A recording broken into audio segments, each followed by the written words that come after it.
Kami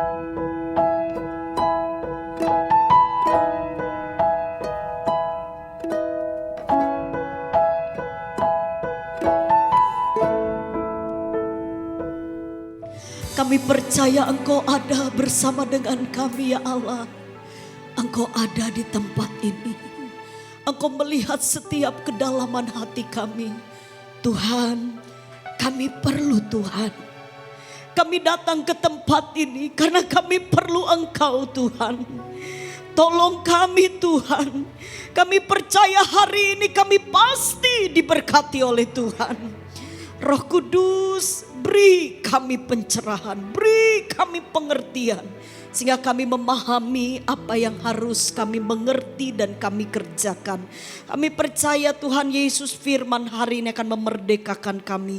Kami yakin Tuhan kami sebagai orang-orang yang berkemenangan Tuhan sudah tetapkan kami menjadi seorang pemenang. Sebab itu Tuhan berfirmanlah bagi kami. Di dalam nama Tuhan Yesus Kristus kami siapkan tanah hati yang terbaik untuk kebenaran firman Tuhan. Haleluya. Semua yang siap diberkati oleh firman katakan. Berikan tepuk tangan yang meriah buat Tuhan Yesus. Puji Tuhan, silahkan duduk. Shalom Bapak Ibu. Masih ada Bapak ya. Baik, saya percaya hari ini pasti saudara tidak pernah tidak selalu membutuhkan Tuhan. Amin. Terima kasih Bu Eli, terima kasih ya para pengurus persekutuan doa hamba-hamba Tuhan atas kepercayaannya. Saya kayaknya baru terakhir kapan saya ke Landmark ya Bu ya. Saya bingung, saya muter-muter Bu. Tuhan tahu saya belum olahraga, diajak muter-muter sampai di atas. Terus saya mau turun, loh ndak iso. Terus kita kemana ini? Puji Tuhan ya. Saya dengan suami memang malaikat lian, terlalu gemuk makanya jalan kaki. Saya pakai lift yang di sebelah sana sudah dilihat, oh lantai 1, tapi ternyata dari sana ditutup. Terus saya bingung kemana ya jalannya. Saya bersyukur sekali hari ini dalam kondisi apapun kalau saya lihat Bapak Ibu tetap setia sama Tuhan. Saudara adalah betul-betul pribadi yang luar biasa. Beri tepuk tangan buat diri saudara sendiri, amin. Ya, kita harus bangga kepada diri kita, amin. Kenapa? Karena ada Tuhan beserta dengan kita. Nah Bapak Ibu, hari-hari ini khusus beberapa gereja karismatik dan khususnya beberapa gereja Pantekosta, setelah kita memperingati kenaikan Tuhan ke surga, maka Tuhan menjanjikan akan memberikan seorang penolong. Kalau Tuhan janji kasih seorang penolong, bisa enggak Bapak Ibu pahami bahwa Tuhan itu selalu ingin menolong. Amin. Jadi tidak salah kalau sepertinya kita datang ke gereja memang betul-betul berkata kepada Tuhan, Tuhan tolong saya, enggak salah. Saudara jangan andalkan manusia, andalkan Tuhan. Karena di dalam Tuhanlah pasti ada jalan keluar. Bagi Tuhan tidak ada jalan buntu. Bagi Tuhan tidak ada yang sulit. Bahkan sesuatu yang ditakutkan oleh manusia yang namanya kematian itu sudah dikalahkan oleh Tuhan kita. Jadi Bapak Ibu, hari ini kita sungguh-sungguh rindu kita semua mengerti apa yang Tuhan mau kita pahami. Ya, waktu Yesus berkata aku akan naik ke surga. Coba perhatikan, waktu Yesus berkata naik ke surga, ngapain? Aduh luar biasa. Tuhan menyediakan rumah bagi kita. Kalau Tuhan katakan ada rumah yang Tuhan sediakan bagi saya dengan saudara, berarti kita enggak selamanya di bumi ini. Amin. Jangan terlalu fokus dengan apa yang tidak kekal. Kalau sepertinya ibu-ibu merasa apa yang di dunia ini menyakitkan, mengecewakan, jangan bulatkan hati untuk fokus kepada hal yang mengecewakan itu. Mungkin ibu tidak punya rumah yang megah. Mungkin ibu merasa tidak memiliki sesuatu yang luar biasa di bumi ini. Tapi dengar baik-baik. Kita punya Tuhan yang sudah menyediakan sesuatu yang terbaik di kerajaan surga. Yang percaya beri tepuk tangan yang meriah buat Tuhan kita. Jadi selama kita di bumi kita harus paham dulu Nah, saya ingin bersama dengan ibu-ibu, judul khotbah hari ini adalah urapan yang memberi kemerdekaan. Seringkali saya kebingungan ketika saya memperhatikan, kebetulan saya orang Pantai Kosta, jadi di dalam pengajaran teologi saya lebih banyak juga kami menyelidiki tentang karya Roh Kudus. Nah, ada beberapa gereja Tuhan atau jemaat Tuhan yang hanya mengerti pokoknya kalau kita itu mau penuh dengan kuasa harus isok bahasa lidah, pokoknya bahasa roh terus. Nah, begini Bapak Ibu, bahasa roh itu adalah awal mula ketika Roh Kudus memenuhkan kita. Amin. Kalau dibilang awal mula berarti itu langkah pertama. Jadi jangan bangga kalau kita hanya sekedar bisa bahasa roh. Karena begini, ibu-ibu, ada banyak orang berpikir bahwa terpenting, apalagi kalau orang bilang gini, kalau saya pakai bahasa roh berarti saya ini kelihatan rohani. Nah, mari hari ini kita mau belajar baik-baik. Ada jemaat yang bertanya kepada saya, Bu Vera, apakah Roh Kudus itu sudah ada di dalam perjanjian lama? Ya sudah. Ketritunggalan Allah kita itu dari awal mula penciptaan sudah ada. Karena Dia Allah, amin. Dia Allah.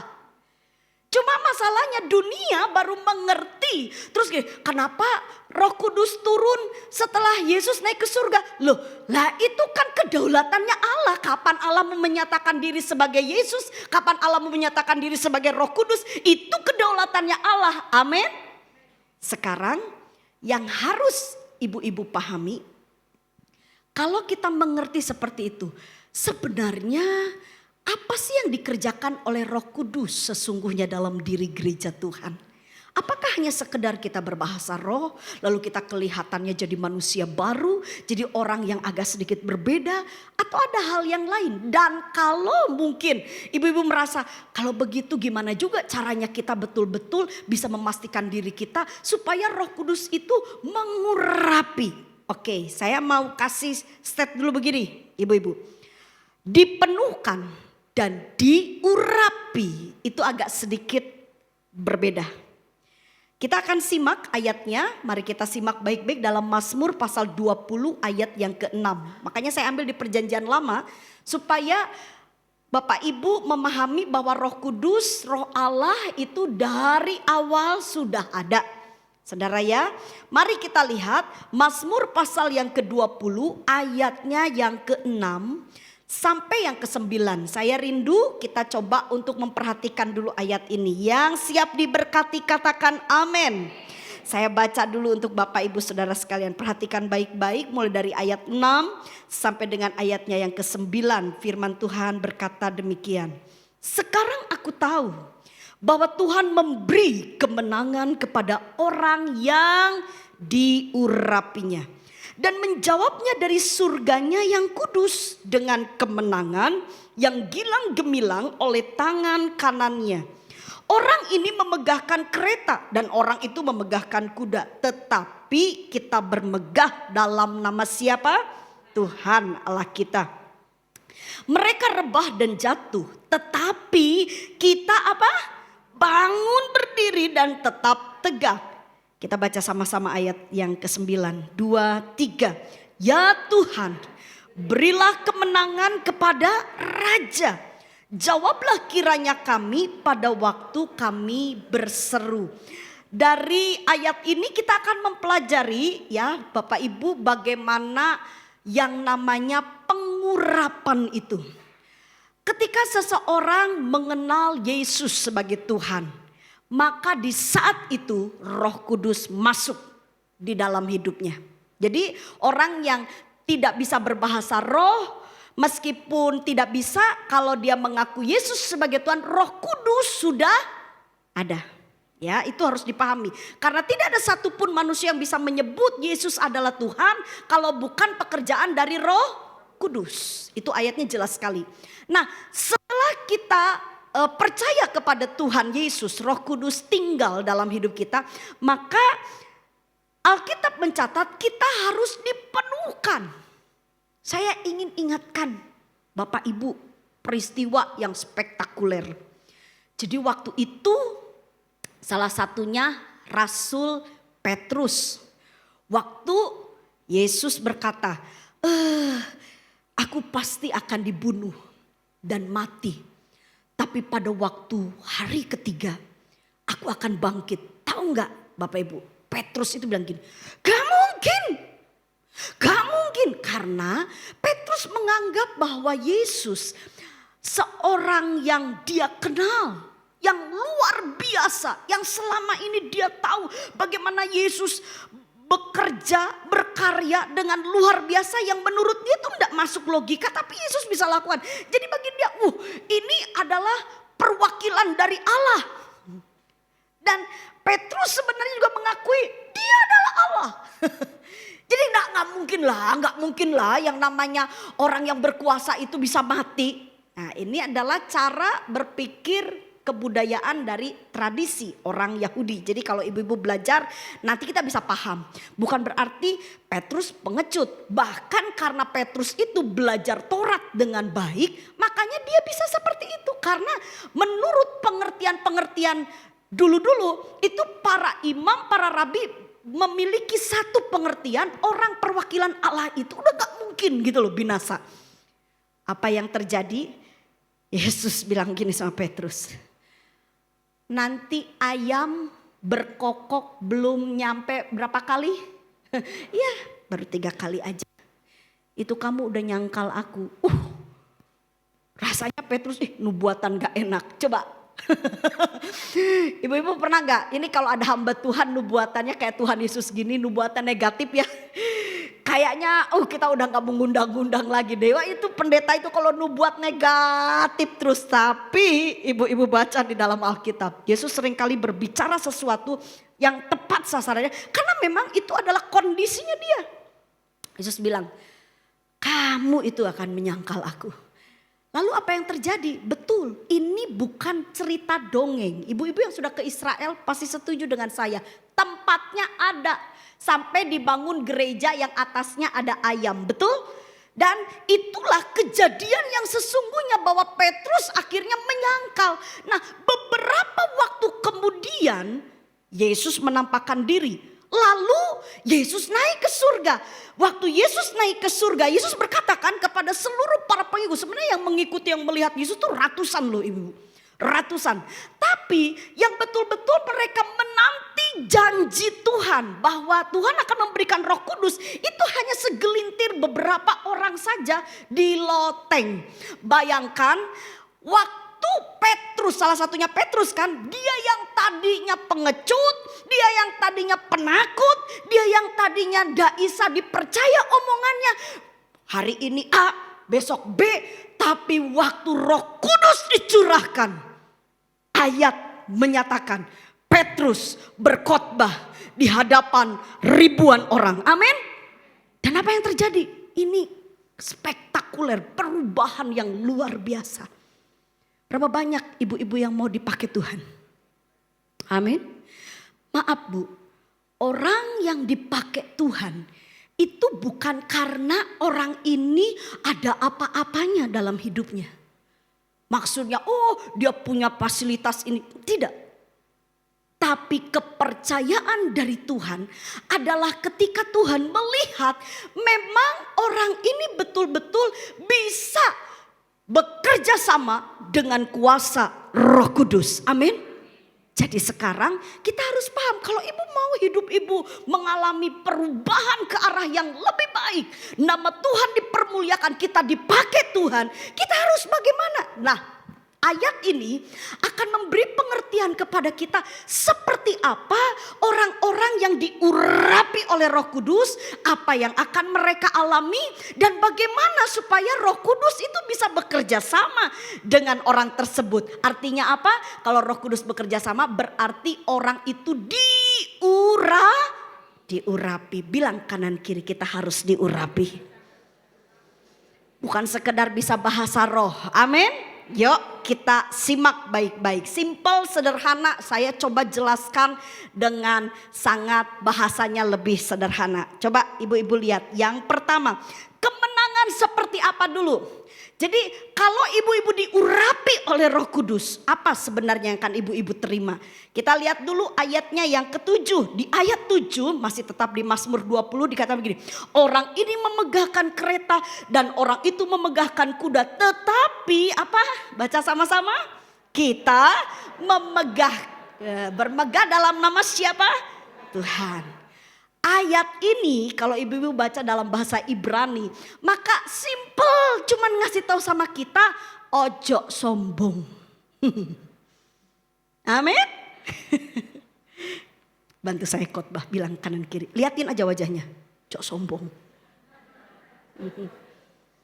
Ojo mentang-mentang punya ini punya itu, terus jalan aja sampai nggak bisa lihat orang. Astaga. Ada loh. Saya senang ini ya kalau khotbah di hadapan para wanita.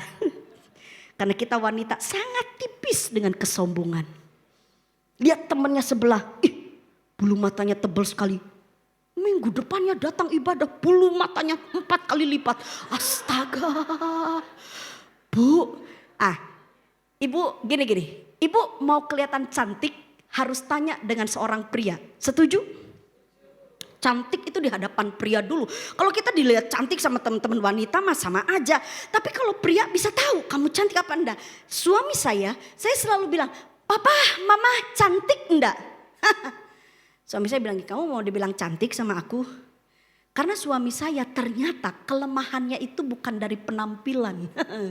Ada orang tanya, Bu Vera, kelemahan suami ibu itu di mana? Kenapa ditanya-tanya? Pengen tahu. Ibu-ibu tahu kelemahan suami saya bukan di wanita. Kalau kelemahan dia bilang di makanan. Tapi buat suami saya kalau dia melihat wanita cantik di mana? Cuman satu kata suami saya bilang, kalau kamu nurut, kamu cantik. Amin. Cuma disuruh nurut. Nurut aja, ojo mokong, ojo bantahan. Ojo merasa aku minter.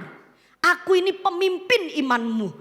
Imam ya maksudnya gitu kan. Dan saya percaya ibu-ibu, kecantikan seseorang itu sebenarnya terlihat dari karakternya. Yang setuju katakan amin. Ya, kalau ibu-ibu punya karakter yang baik, nanti wajahnya jadi berubah. Coba kalau saya di sini khotbahnya gini, saudara-saudara yang kasih Tuhan. Nah, apa? Semua bilang gini, wajahnya udah kayak begitu, tambah mukanya kayak begitu. Coba Bu, kalau ibu mau cantik dari hati yang baik dulu. Hatinya ini harus baik, amin. Bilang, lihat kanan kiri, cantik gak tuh? Kalau muka gini. Sudah make up tebel-tebel. Mengerikan Bu. Ya hari ini kita harus tahu bahwa firman ini mengajar kepada kita. Kalau Roh Kudus mengurapi kita, yang akan terpancar dari hidup kita adalah sikap kerendahan hati. Jadi tidak ada lagi kata saya bermegah dalam saya punya ini, saya punya itu. Saya seorang pembicara yang selalu masuk, apalagi setelah pandemi banyak gereja-gereja dibuka dan saya tidak kenal. Saya baru pertama kali masuk ke gereja-gereja tersebut. Dan ibu-ibu, saya setiap kali masuk saya tidak canggung, saya tidak bingung. Kenapa saya yakin di mana ada Roh Kudus, di situ pasti ada keramahan. Amin. Roh Kudus tidak pernah ngajarin kita untuk sombong. Jadi saya heran kalau sepertinya ada orang yang kalau yang dikenal shalom, cipika, cipiku. Terus ada orang yang masuk ke gereja baru pertama kali. Dia tidak ngerti terus ibu udah gini. Apalagi mungkin pakaiannya tidak sebagus kita. Lalu dilihat dari kanan ke atas. Bu, saya bersyukur kita punya Tuhan seperti Tuhan Yesus. Tuhan itu mengajar kita untuk kita hidup apa adanya. Tanpa ada topeng. Amin. Kenapa? Karena waktu kita hidup apa adanya, Tuhan bekerja dengan luar biasa. Waktu kita bilang sama Tuhan, Tuhan aku gak bisa, aku gak mampu. Tuhan tolong aku, di saat ibu-ibu berkata, di situ tangan Tuhan terulur dan memberi kita kuasa. Di dalam kelemahan kita, kuasa Tuhan nyata. Yang percaya berikan tepuk tangan yang meriah buat Tuhan kita. Jadi sekali lagi, Roh Kudus bekerja membuat seseorang tidak sombong. Kenapa ya yang pertama kok kesombongan yang diungkap dalam ayat ini? Ini kan sebenarnya Mazmur dari Daud, tetapi ini sebuah pengajaran yang luar biasa. Banyak sekali kami para teologi sedang mempelajari dan meneliti apa perkataan-perkataan dari Daud, dan itu luar biasa banget. Daud itu penuh hikmat, sampai anaknya aja Salomo diberikan hikmat lebih luar biasa lagi. Jadi ibu-ibu, kalau kita perhatikan baik-baik, kenapa sih kok kesombongannya yang diuntik? yang seperti yang pertama kali dimunculkan, karena pertama kalinya di dalam kehidupan yang Allah ciptakan ini ada kerusakan. Itu berawal dari sikap kesombongan. Seorang anak Tuhan berkata begini, masalah terbesar dalam hidup kita bukan masalah hutang pihutang, bukan masalah perselingkuhan, bukan masalah yang lain-lain. Tapi masalah yang terbesar dalam hidup manusia adalah ketika dia gak bisa dekat sama Tuhan. Amin. Karena kalau kita dekat dengan Tuhan, seberat apapun badai hidup yang ibu-ibu hadapi, kita akan pasti kuat. Yang setuju katakan amin. Jadi sebenarnya ini masalah yang terbesar ketika kita udah gak bisa dekat sama Tuhan, kita jauh. Setan pada waktu sebelum dia memiliki roh kesombongan itu, dia ada di satu tempat yang Allah sudah ciptakan yang luar biasa. Tapi ketika dia ingin menyamai Allah, dia merasa tidak puas dengan dirinya, dia ingin disembah. Apa yang terjadi? Dibuang. Alkitab katakan udah jauh tuh dari tempat Allah. Ada gap antara surga dengan neraka. Itu masalah terbesar loh Bu. Jangan sepelekan. Waktu ibu-ibu membaca Alkitab ngantuk kan? Bu Vera, saya tuh kepengen ngerti tentang Tuhan. Kalau ibu pengen ngerti tentang Tuhan, belajar Alkitab, amin. Sumbernya cuma di Alkitab. Tapi Bu, waktu saya baca Alkitab baru berapa menit. Ada yang baca Alkitab ngantuk kan? Sembayang loh Bu, ditengking itu. Beneran, itu nggak sehat secara rohani. Ada lagi orang berkata, aduh Bu, saya tuh kepengen deket sama Tuhan, tapi saya ini gak ada waktu sama Tuhan. Lah, kepengen deket sama Tuhan tapi gak ada waktu, tuh maksudnya apa? Bagi saya, kalau kita perlu, kalau kita betul-betul butuh sama Tuhan, kita pasti akan memberi waktu bagi Tuhan. Amin. Jadi hati-hati Bu. Ini masalah yang paling besar yang akan dihadapi oleh manusia ketika dia gak bisa bersekutu dengan Tuhan. Ibadahnya kering, waktu ibadah datang pulang sama aja, waktu doa ndak rasa apa-apa, waktu Pak Fran memimpin pujian, sudah semangat, udah bergaya. Kita mah biasa aja, hati-hati. Karena waktu ibu melakukan segala aktivitas rohani dengan rutinitas tanpa ada pengurapan, itu akan membuat ibu-ibu menghadapi kondisi yang lebih sulit. Itu tersulit dalam hidup perjalanan manusia. Karena tanpa Tuhan tidak ada jalan keluar. Jadi tolong bantu saya lagi Bu, khotbah bilang kanan kiri, hati-hati. Ojo main-main kalau ke gereja, amin. Kalau ibadah harus serius. Hal yang kedua, apa yang akan dialami oleh orang-orang yang diurapi? Bu lihat ayat yang ke-8. Mereka rebah dan jatuh, tetapi kita bangun berdiri dan tetap apa? Tegap.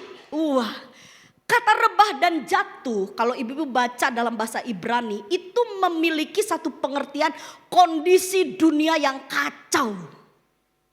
Kondisi dunia yang tidak tahu bagaimana sampai digambarkan manusia pada waktu itu rebah dan jatuh. Itu seperti nubuatan sebenarnya Raja Daud ini. Tapi Daud berkata orang-orang yang diurapi, dia tetap apa? Ini artinya bicara tentang kekuatan. Siapa ibu yang mau kuat? Bu, selama hidup, selama kita masih bernafas, yang namanya masalah tidak akan hilang. Ibu mau gak ada masalah? Ke depan saya doakan biar cepet pulang Bu. Loh di surga nggak ada masalah. Ya benar, kalau nggak mau ada masalah. Terus ibu bilang begini, suamiku kenapa sih nggak berubah-berubah? Mau suami ibu berubah dengan sempurna? Menikahlah dengan malaikat, jangan dengan manusia. Karena tidak ada manusia yang sempurna. Ini logika kitanya nih. Kadang-kadang kita tuh mengeluh. Apa kita berontak, kita kecewa dengan sebuah alasan yang sebenarnya kalau malaikat dengar ketawa. Karena kita nggak paham kebenaran. Hari ini ibu-ibu harus memahami bahwa selama kita hidup di dalam dunia ini pasti akan ada peperangan. Amin. Karena ada peperangan Bu, makanya kita harus kuat. Bilang kanan kiri, harus kuat. Apa gini, sing kuat. Yes Bu, harus kuat. Orang kuat tidak akan nengok ke belakang. Orang kuat itu maju. Diomongin dasar lo gendut gak apa-apa. Suamimu tuh lo ngelirik cewek lain, gak masalah. Kenapa? Karena dia orang yang kuat. Bisakah orang kuat itu tidak menangis? Malah orang kuat harus nangis. Nangis di bawah kaki Tuhan. Salah satu ciri orang kuat, dia selalu berkeluh kesah, dia selalu mengeluarkan unek-uneknya di kaki tuh. Itu orang kuat. Hati-hati sama orang yang suka gitu loh Bapak Ibu. Para istri yang suka nangis dengan tetesan air mata di bawah kaki Tuhan. Itu malaikat berdiri kalau sampai disakiti sama suaminya, berhadapan dengan suaminya. Hati-hati loh. Saya sebagai hamba Tuhan, jemaat yang Tuhan percayakan di kota Sidoarjo dengan gembala saya cukup banyak. Saya mau kasih tahu ibu-ibu. Saya dengan ibu gembala pernah sharing. Dan ibu gembala bilang gini, kita itu harus hati-hati yo. Karena saya ini kan melayani bukan setahun 2 tahun. Di Sidoarjo ini kurang lebih 23 tahun. Sebelum ke Sidoarjo saya sempat ditugaskan dulu melayani di Jakarta selama 3 tahun. Dari begitu lamanya saya melayani Bu. Saya tuh melihat jemaat-jemaat yang suka nyakiti hamba Tuhan. Hati-hati. Apalagi kalau hamba Tuhannya itu tidak pernah membalas. Hamba Tuhannya itu dikata-katain diem. Aja ibu-ibu berkata, pendeta lemah. Siapa bilang? Waktu dia diam, dia masuk ke kamar. Dia nangis di bawah kaki Tuhan. Hati-hati Bu. Saya menyaksikan ini kesaksian hidup. Berapa banyak ibu-ibu yang mau sehat sampai tua? Mau dengarkan kesaksian saya. Salah satu penjagaan Tuhan atas kita. Saya ini belajar Alkitab, lalu saya melihat kenyataan. Lalu saya mulai mengambil satu pernyataan bahwa firman itu ya dan amin. Jemaat yang selalu berontak, ngomongin orang, apalagi tuh yang diomongin hamba Tuhan, pelayan Tuhan. Ibu tahu penyakit yang Tuhan titipkan dalam tubuhnya, penyakit yang ganas. Aduh, sudahlah Bu. Saya sampai bilang, ya ampun Tuhan. Memang tidak semua orang yang sakit dengan kondisi yang ganas itu punya masalah dengan hamba Tuhan. Tidak semua. Juga jangan ibu, waduh saya sakit. Tapi saya nih loh Bu Vera enggak pernah ngomongin hamba Tuhan. Loh ya enggak juga. Tapi dengar, orang yang suka hatinya jahat sama seorang pelayan Tuhan. Salah satu, karena itu ada ayatnya. Di Mazmur juga. Ketika orang itu tidak mau peduli, maka Tuhan lemparkan dia kemana? Ke ranjang orang sakit. Saya baca dalam bahasa asli, ranjang orang sakit itu penyakitnya bukan biasa-biasa. Sampai kematian ada di hadapannya. Masih mending. Terus Bu Vera, kalau kayak begitu Bu Vera, selamat gak Bu Vera? Selamat kalau dia bertobat. Tapi kalau sudah sakit ya dia harus hadapi itu. Harus hadapi. Puji Tuhan kalau ada pertobatan sebelum meninggal, dia betul-betul berdamai. Saya cukup kaget satu kali. Saya lagi di tempat pelayanan, almarhum papa mertua saya kasih tahu saya, tadi ada bapak si A datang. Oh saya nggak pernah berpikir jahat, saya nggak pernah apa-apa dengan bapak ini. Tapi papa mertua saya bilang gini, iya orang itu tadi terbuka sama papa bilang aku mau minta maaf sama Vera. Terus papa mertua bilang, lo nopo? Oh no opo Vera gitu. Oh enggak, aku dulu itu kalau lihat Vera itu aku nih gak seneng gitu ya. Gak seneng. Ya gak apa-apa kalau gak seneng sama saya. Jangan gak seneng sama Tuhan kan. Saya juga bingung mau dipermak apa lagi. Saya ini memang begini gitu loh. Nah bapak ini pengen mungkin dia senengnya kalau wanita itu tinggi putih mungkin gitu ya. Ini kok ada wanita pendek ireng gitu ya. Saya juga gak ngerti gitu. Cuman Pak mertua saya iya dia gak seneng karena saat itu semua pengerja-pengerja itu datang ke rumahnya waktu dia sakit. Terus dia lihat kok kamu gak ada. Terus papa bilang lah sama dia, lah Vera itu gak selalu ada di Sidoarjo. Hampir tiap hari dia pelayanan keluar pulangnya malam, berangkat pagi pulang malam. Lalu si bapak ini, iya aku juga baru tahu, baru dengar. Ya dulu tuh aku bilang, Vera ini sombong, pendeta. Oh jemaatnya sakit gak diliatin. Ya saya bilang saya enggak ngerti dan teman-teman saya tidak kasih tahu sama saya. Karena apa? Karena mereka merasa sudah sama mereka kan begitu. Oh, sudah didoakan kau ya sudahlah gitu. Dan mereka juga tahu agenda saya. Jadi Bapak Ibu kadang-kadang kita ada di posisi yang mungkin bisa jadi kita dinilai orang lain bahwa wah kita ini gak benar. Kan bisa kecewa hati kita betul? Banyak orang yang bisa menilai kita dengan tidak baik. Tapi dengar, kalau kita diurapi oleh Roh Kudus, biar 1000 orang ngomongin kita yang gak baik, kita bisa tetap jadi kuat. Amin. Tetap jadi kuat.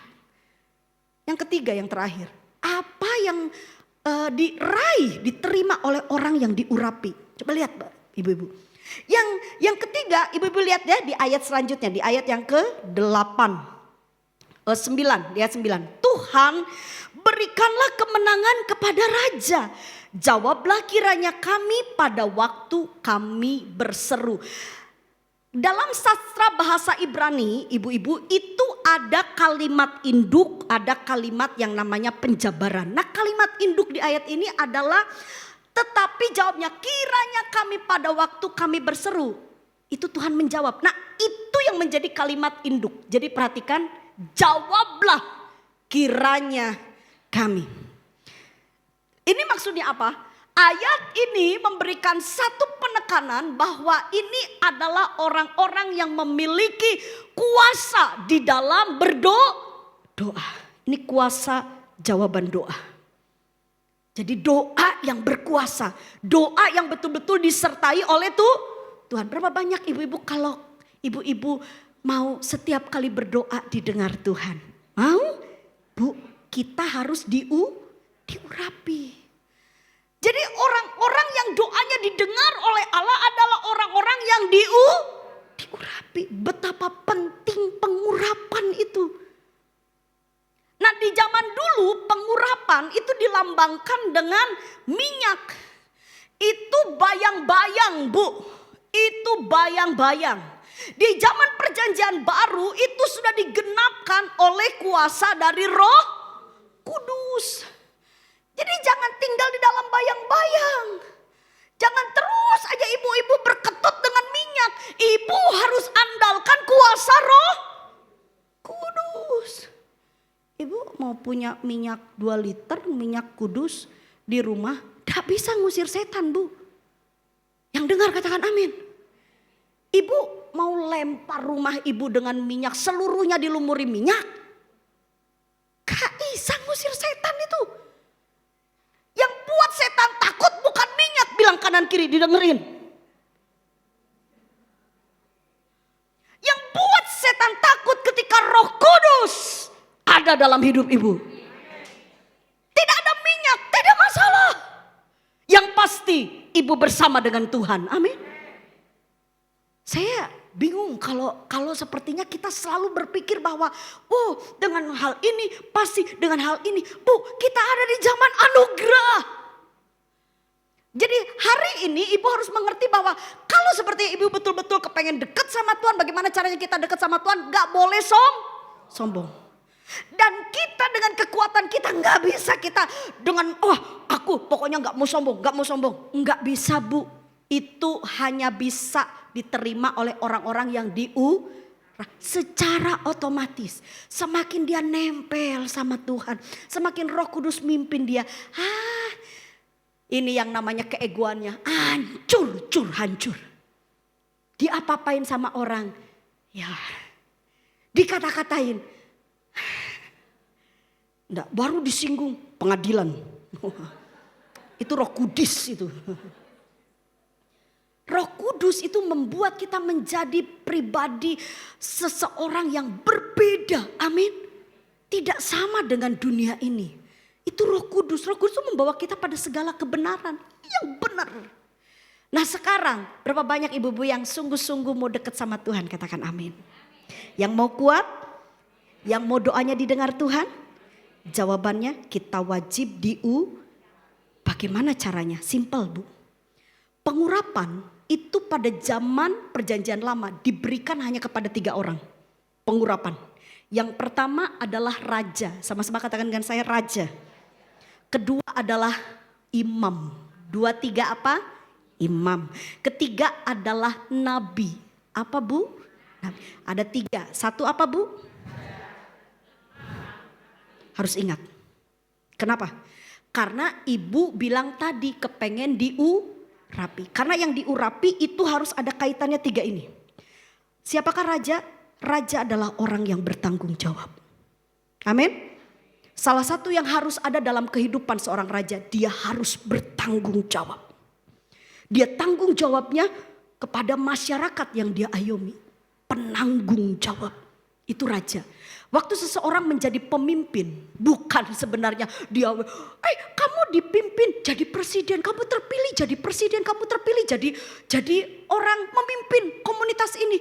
Jangan sosokan, saya pemimpin pasti dihormati. Loh, pemimpin itu ketika dia jadi pemimpin, maka dia mengemban satu tanggung jawab. Mau Roh Kudus mengurapi kita Bu? Bilang kanan kiri, harus bertanggung jawab. Orang-orang yang bertanggung jawab pasti bisa dipercaya oleh Tuhan.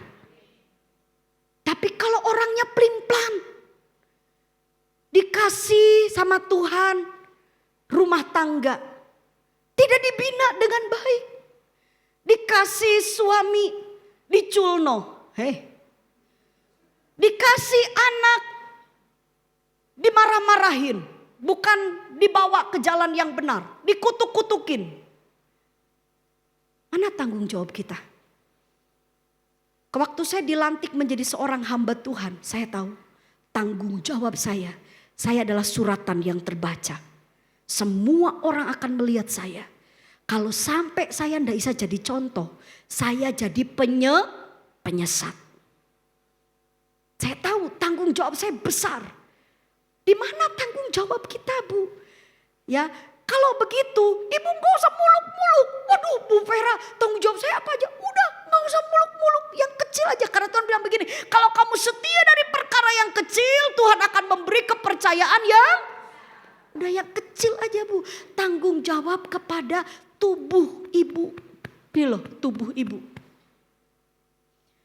Jam tidur. Ibu tanggung jawab gak? Gimana orang itu bisa bertanggung jawab dengan orang lain? Kalau dengan dirinya sendiri dia gak bisa bertanggung jawab. Yang setuju katakan amin. Tidak nyimpen akar pahit. Itu Bu, kalau kita belajar firman kita bilang begini, aku gak mau tubuhku rusak. Anak kalau gak mau tubuhnya rusak, dijaga hatinya, amin. Udah firman Tuhan katakan lepaskan pengampunan, dia tak ampuni.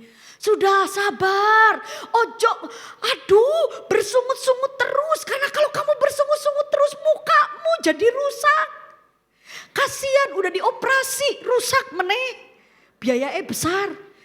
Orang kalau mau hidupnya itu tenang, dia harus betul-betul belajar mengucap syukur dalam segala keadaan. Yang setuju beri tepuk tangan dulu buat Tuhan kita. Jadi kita harus belajar bertanggung jawab. Saya gak ada kata begini, capek aku jadi istri. Capek aku jadi ibu, bangun pagi-pagi harus masak, harus ini. Lah kalau gak mau capek ngapain jadi ibu? Kenapa punya anak? Kan gitu. Kalau saya simple aja. Kalau nggak mau punya suami ngapain menikah? Kan gitu Bu. Siapa yang suruh menikah? Terus sekarang, ini begini, ini begitu. Capek aku punya toko. Siapa yang suruh buka toko? Kalau ibu menerima sesuatu sama Tuhan dibukakan jalan. Kan sekali lagi kita ini ada di dunia. Yang namanya di dunia pasti gak ada yang sempurna. Artinya apa? Pasti ada tantangan Bu. Pasti ada rintangan. Suami saya baik. Saya sayang sama dia. Pasti ada tantangan terbesar apa Bu Vera? Saya ketakutan juga. Saya selalu bilang kalau malam saya bilang gini, "Pak, ojo ninggalin aku yo. Sampai tua yo, sampai tua ya. Kita sama-sama." Ada satu yang akan terjadi pada saya dengan suami saya. Dan itu tidak ada yang bisa menghalangi. Yaitu apa? Kematian. Betul. Sebaik-baiknya, sesempurna-sempurnanya menurut kita, sesuatu yang membuat kita bahagia pasti ada batasnya. Betul? Jadi kalau begitu saya dengan ibu-ibu harus bertanggung jawab dulu. Lakukan. Jadi ketika Tuhan beri, ibu-ibu kalau dapat sesuatu tujuan gini, apalagi kalau ibu doa, "Tuhan beri aku 1 miliar, 2 miliar." Bu, itu uang segede gitu, itu ibu bertanggung jawabnya apa di hadapan Tuhan? Kalau ibu bisa bertanggung jawab, pasti Tuhan kasih. Pasti Tuhan kasih. Amin. Setanggung jawab kita seperti apa? Jangan cuma pengen jadi kaya, pengen ini, pengen itu. Bisa bertanggung jawab gak? Karena kalau Tuhan kasih, ibu harus bisa dipercaya sama Tuhan. Dan selain raja, apa katanya? Imam. Imam itu adalah seseorang yang bisa dipercaya oleh manusia. Para pengikutnya harus percaya sama imam. Kan imam itu adalah dia perwakilan antara jemaat dengan Tuhan. Dia bawa itu, imam-imam besar itu kalau jemaatnya ada kesalahan dia bawa doa sama Tuhan. Itu harus bisa dipercaya sama manusia. Bisa gak kita dipercaya, gak usah jauh-jauh sama tetangga kita. Bisa gak dipercaya sama anak-anak kita. Waktu kita bilang besok ya jalan-jalan sama mama. Gak taunya besoknya gak bisa jalan-jalan. Ya saya gak tahu Pak Fran hari ini janji apa dengan istrinya? "Ma, kan katanya anniversary Pak." Ya, bisa nggak dipercaya sama pendamping kita? Udah ngomong apa kita sama pendamping kita? Sama anak kita, bisa nggak dipercaya? Kalau seperti kita nggak bisa memenuhi, bisa nggak kita kasih penjelasan sama mereka supaya mereka tetap percaya sama kita? Yang paham katakan amin. Harus bisa dipercaya. Ingat, Roh Kudus akan bekerja sama mengurapi seseorang yang bisa dipercaya. Sorry Bu. Kalau ada orang di depan sini atau di mana saja ibu dengar, dia berkata, "Saya dengar suara dari Tuhan." Tuhan berbicara. Kalau dia pakai nama Tuhan, tapi dia nggak bisa dipercaya oleh manusia. Di lingkungannya dicemooh, di mana-mana dia nggak bisa percaya, hutang nggak pernah bayar. Kalau ngomong A dan B nggak pernah sinkron. Hati, karena Roh Kudus hanya mengurapi orang yang bisa dipercaya. Dan yang terakhir adalah nabi. Bicara nabi, kalau nabi dia perwakilan Allah kepada manusia. Jadi bisa dipercaya oleh siapa? Allah. Ibu mau kuat? Mau dekat sama Tuhan? Mau ibu doanya didengar? Ayo Bu, biarlah hidup kita betul-betul layak untuk diurapi oleh Roh Kudus. Saya mengundang Pak Frans ke depan, pemain musik. Saya percaya siang hari ini Tuhan sedang melihat kita. Ibu perlu pengurapan Roh Kudus, amin. Ibu bilang sama Tuhan, "Tuhan, aku mau Roh Kudus bekerja dalam hidupku." Ibu minta pimpinan Tuhan. Sampai ibu bisa benar-benar memiliki tanggung jawab yang benar di mata Tuhan. Bisa dipercaya oleh sesama. Bu, ada orang bilang gini, "Bu Vera, itu kan hal-hal yang tidak bisa kita lakukan kalau kita gak ditolong Tuhan." Tapi ingat Bu, Tuhan itu bekerja bukan buat kita jadi robot. Amin. Jadi Alkitab katakan Allah turut apa? Bekerja. Kata turut bekerja artinya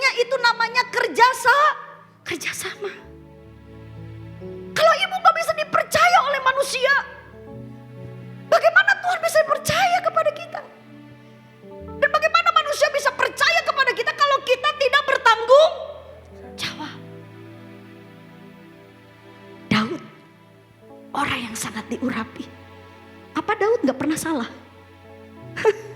Laki-laki, dia hamili istri orang, dia bunuh suaminya. Orang sudah bilang gelo. Tapi Daud bertanggung jawab. Dia minta ampun sama Tuhan. Amin. Dia koyakkan. Dia bilang gini, Tuhan aku berdosa. Selama anaknya yang dilahirkan itu dalam kondisi yang kritis, dia terus mengerang. Ada pertobatan. Ada pertobatan. Mari Bu, hari ini kita datang kepada Tuhan. Tetap dalam posisi duduk. Pejamkan mata Ibu. Biarkan Roh Kudus ada di tengah-tengah kita. Allah Roh Kudus penuhi kami.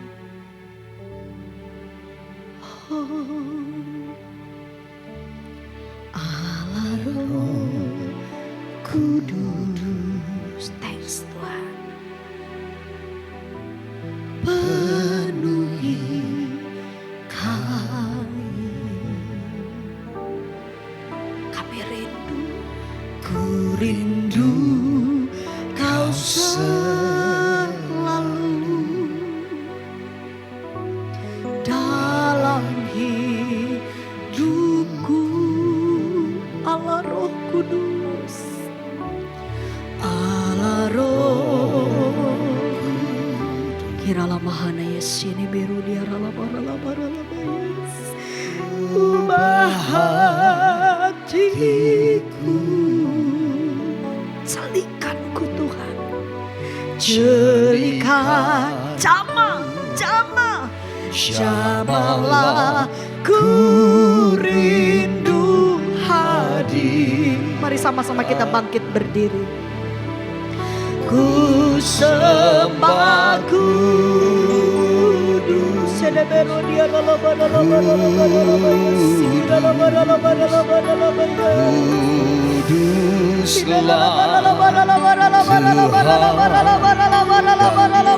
sanjung kau mulia,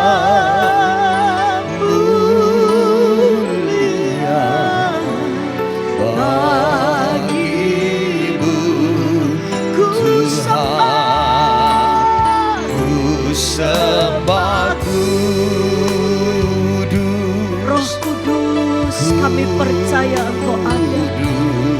Jamah setiap hati umat-Mu. Sanjung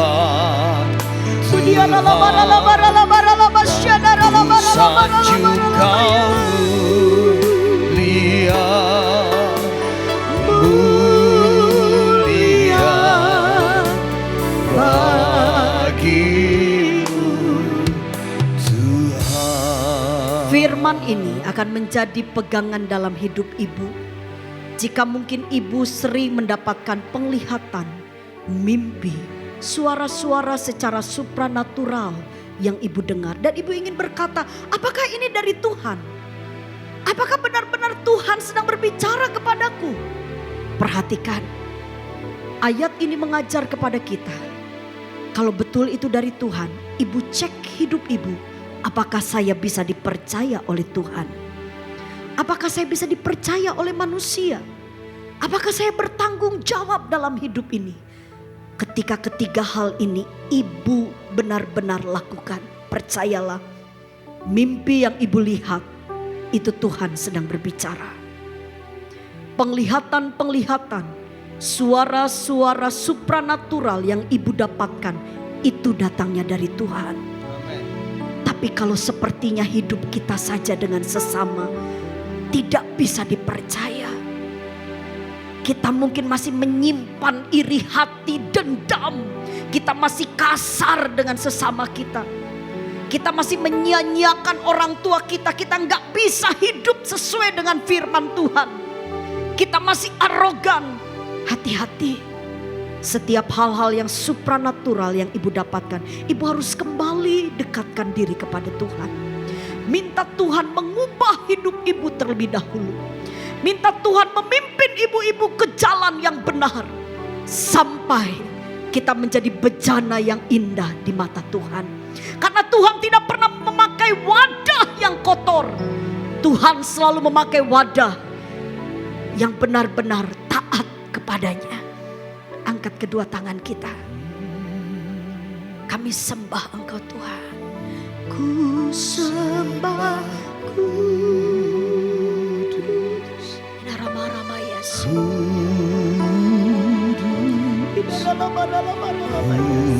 Kuduslah Tuhan, Dan ku sanjungkan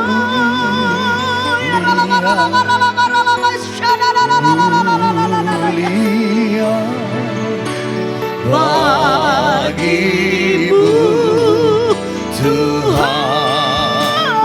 Ku sembah